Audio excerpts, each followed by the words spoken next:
Thanks for coming. My name is Eric Stanley, and I'm a third grade teacher at McDowell. And we're here today to talk to you a little bit about what to expect when you come into, when your student comes into these grades 3 through 5. I'm sorry, I didn't even introduce you guys. This is Matt McGowan. I'm Matt McGowan. Right now I'm teaching 5th grade, but I've taught 3rd, 4th, and 5th. I'm Stephanie Robb. I'm at Eastwoods in the Media Center with grades 4 and 5, and then I do see 3 classes of 3rd graders at McDowell. So we just want to kind of give you a rundown a little bit about how Chromebooks are used from 3rd through 5th and kind of what to expect in those grades. 3rd grade is really the probably the biggest grade for Chromebooks because in our building, every student in 3rd grade has access, one-on-one access to a Chromebook. And that's the first time that happens from pre-K all the way up through 2nd. So right now it's structured that they have those Chromebooks. They stay in our classrooms and in specials as well. So they get taken all over to PE and also to library and art. But first of all, we just want to show you what a Chromebook is and what it does, in case you do not know. So if you're a parent of a 2nd grader going to 3rd, this right here, this fine young lady up here that I had a couple years ago, last year, she is working with a Chromebook. And a Chromebook is a I'm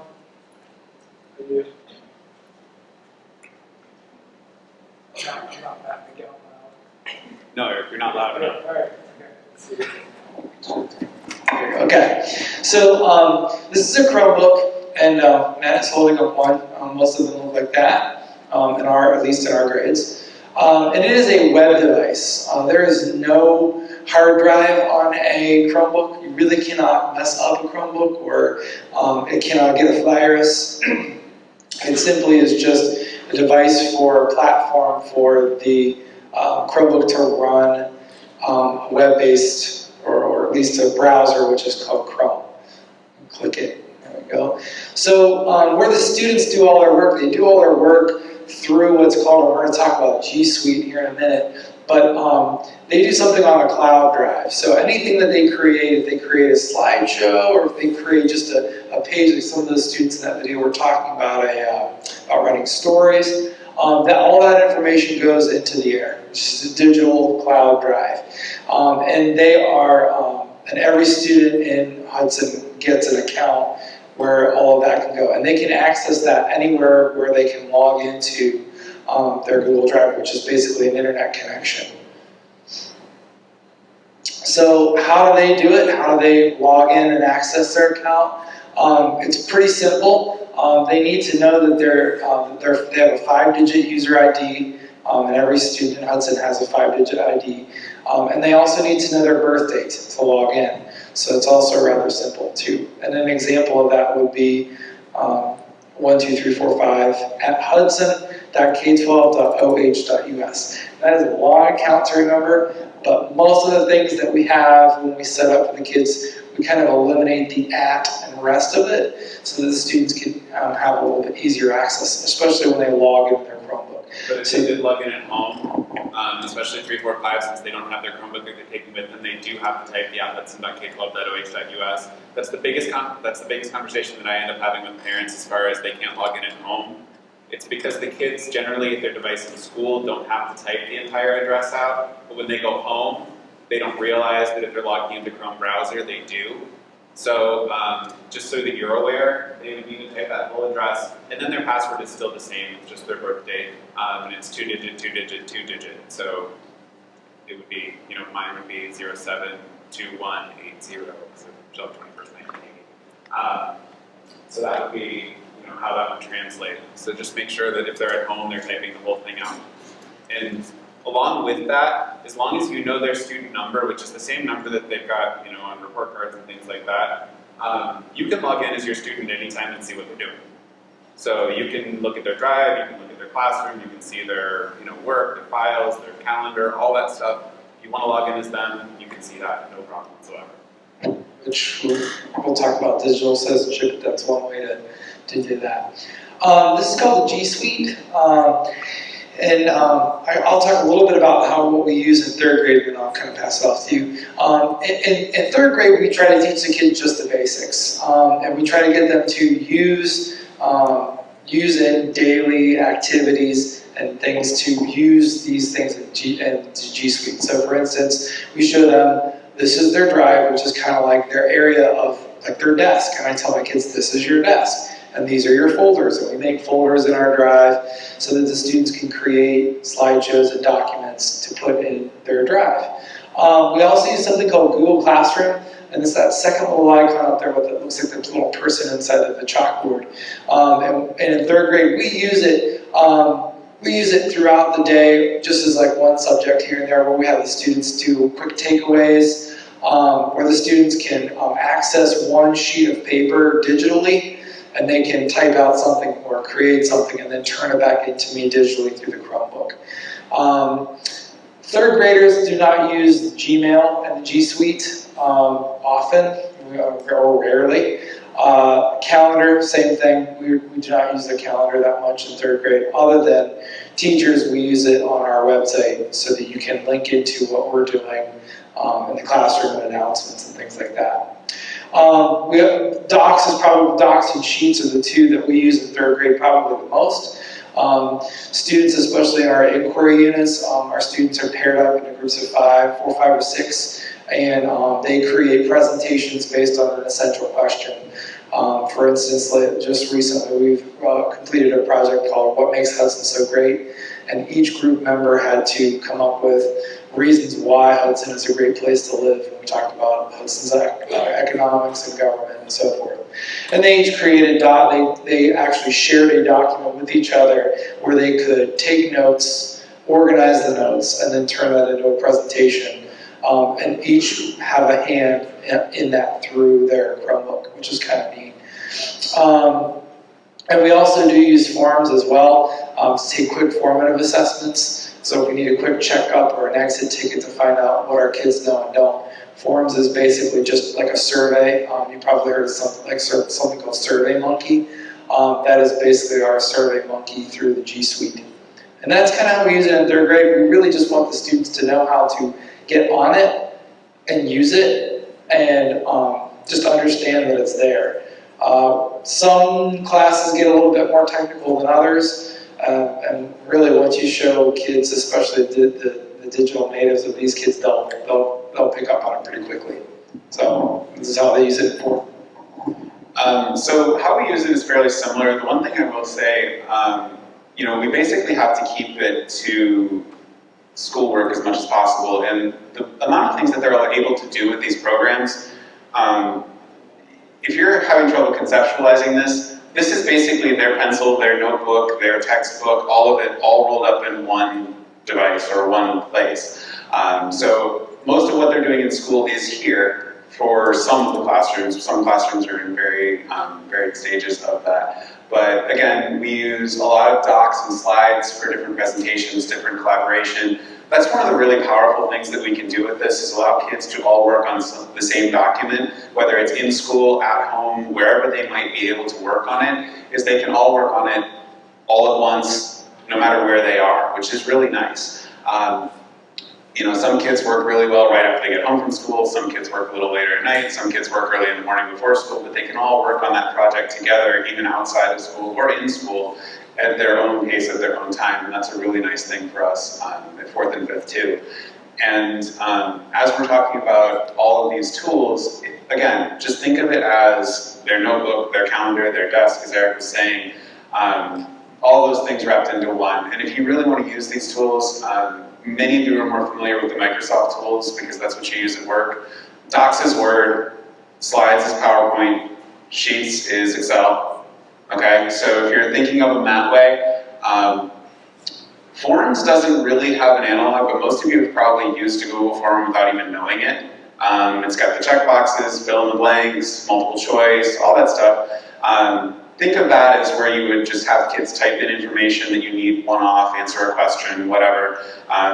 some of the minor stuff it lets you grade automatically, which is nice for us, but the kids, you know, and they can get back, if it's kind of a multiple choice type assessment, they can get their grade back immediately, which is nice for them too. So that's kind of how we use forms. At 4th and 5th, we do use a little bit more with calendar. They still have a paper planner that they work with too, but they do know that in many classrooms they can go to calendar and see their Google Classroom assignments, because anything that we post on Google Classroom as an assignment goes immediately onto a calendar that the kids can see as well. So that's another source that keeps them organized and helps them stay organized. We also use Google Calendar, and on some of our websites we're increasing that as we go. And sometimes we use Gmail as feedback, and we have kids will ask us questions. It's interesting, in 4th grade they kind of become aware that there's an email account, and in 5th grade they figure out, oh, I can send my teacher an email if I have a homework question, or I can hit them up on Google Classroom if I have a question. And we warn them, you know, we might not get back to it right away because we don't sit there and check our phones waiting for everything or waiting for you to just send us something, but they do ask, and it's a really nice tool for us as communication. You know, as far as answering those individual questions and those types of things that they might sit there and panic at 6 o'clock at night, oh my gosh. And you can say, well, did you email your teacher? And then you can email them, and if they don't respond, you'll just have to go to bed and see what they say in the morning. And that's okay, but you know, it's one of those things that they do have that availability, and if they're kind of freaking out at home about an assignment, it allows them to ask the question, get it off their chest, they kind of put it out there to us, and then maybe they can rest and get some sleep and come back to us in the morning. And it's another, you know, peace of mind for you and them. And the communication is somewhat restricted on that account. It doesn't really let them receive a lot of information from outside of district emails. So that's good on that. And that's kind of 4th and 5th. Stephanie, do you have anything to add? Or? Yeah, we didn't go over Classroom as in-depth quite yet. So Google Classroom is kind of like our class dashboard. It's what we have that allows us to pass out assignments and do a lot of things. We can provide resources, we can pass out assignments, we can provide, like in my math classroom, I have up our entire homework book so that if my kids need it, they can access it from home. The reason we have to do it that way is because it has to be behind a password wall because it's copyrighted material, but we can put it up there because it's for educational use, and it's no different than running off a copy on a copier, which is nice. So they have access to it. So any resources that we need, at the younger grades we tend to curate their research a little bit more. So we'll go out and do the web search for them so they're not as loose on the web, especially for topics where they might come up with something that might be a little more objectionable. I know there are times where I tell them, you know, use this search or don't search at all, here are your websites, because, you know, if we're looking at things during the Civil War, you know, I don't necessarily want them loose on the web looking up Civil War information in 4th grade. You know, there's too many things that might come up that might be disturbing, things like that. So we'll preview the websites, we'll put them all in Google Classroom, load it up there for them, and they have those resources available, but it's in a responsible way that allows them not to be exposed to things that aren't age appropriate in 4th grade, or 5th grade, or 3rd grade. But it gives us a really nice place to house those resources, and they know where everything is. So we'll categorize it, you know, you'll have your language arts, you'll have your English class, you'll have your math class, and that'll allow us to put all that stuff in nice little folders. Also, those will show up separately on calendar, so that when we're assigning something, they'll know that this assignment's due on Tuesday in their calendar also, which is really nice. And then there's a feed that tells them which assignments are due when, also in Classroom. And again, you can get to all of this stuff if you sign in as your student using that 5-digit student ID and then their password.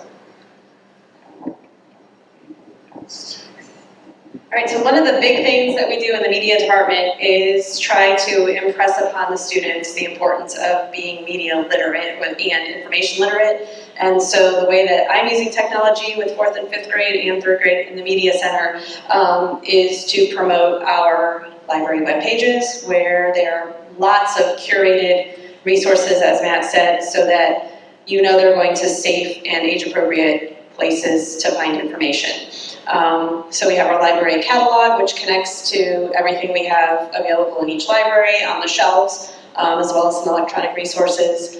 Info Ohio is a fantastic resource. It's available to all students and teachers in the state of Ohio, and you can access that from home as well. So Info Ohio contains things like World Book, so if you need an encyclopedia, it's right there. Lots of science databases, EBSCO, which is another academic search database for anything, magazines, journals, lots of periodicals. Some other databases that the district subscribes to include National Geographic Kids, which also has lots of ebooks available. And then Discovery Education is another one that is great for looking for information. Teachers use it as a huge resource for videos and everything like that. Noodle Tools is another thing that we will get to probably at the end of 5th grade, and that is how do you cite your sources and create a bibliography when you are using information in an academic way. So those are the resources. All of these resources are available. If you go to your building's library webpage, there is a nice list of all of those things, and as long as your student is signed into their Google account, they can access those from home. Some other things that we use the internet for, typing agent. So we're trying to promote good keyboarding skills so that they can quickly and accurately type. It's a struggle, but we work on it a little bit each week. Khan Academy is being used, I know throughout Eastwoods by several teachers for various things. There's a lot of information on Khan Academy. Do you know any more about that? Yeah, Khan Academy has a couple different parts to it. There's a huge math component, but there's also things like coding and stuff there that are available to kids.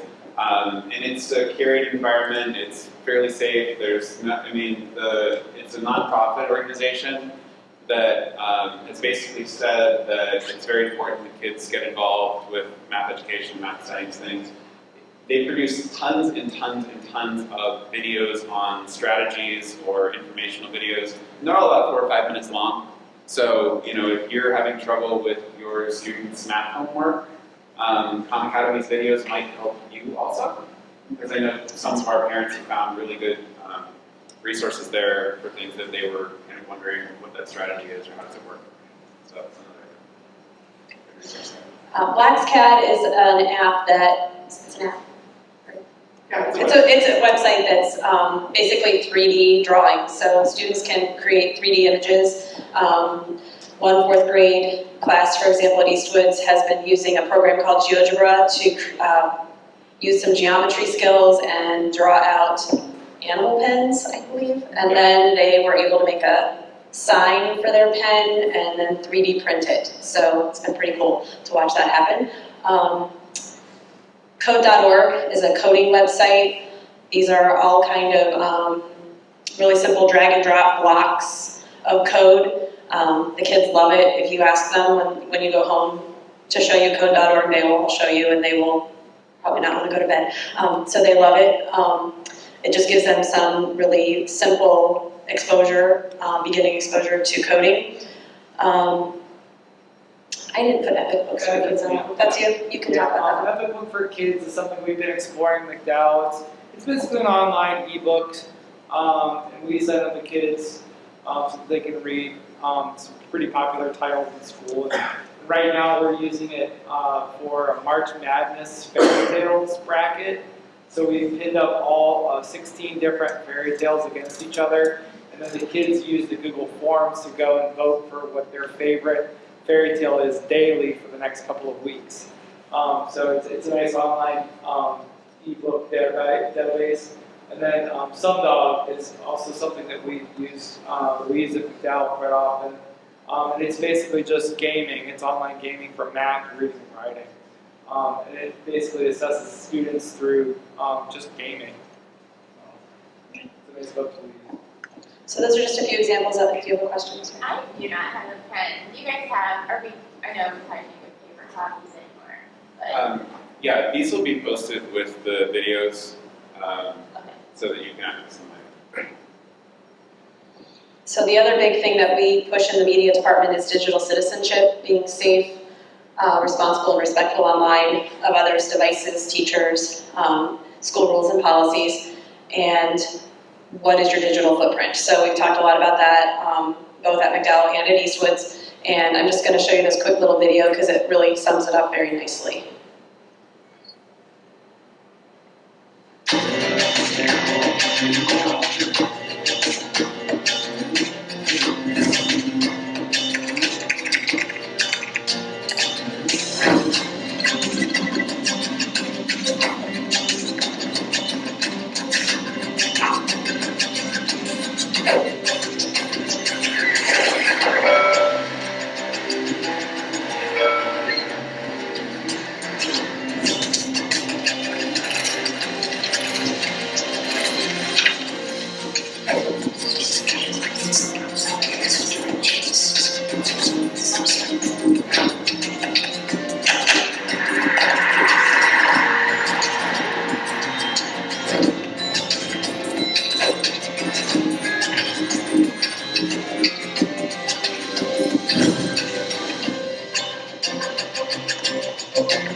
right, so, sorry about that.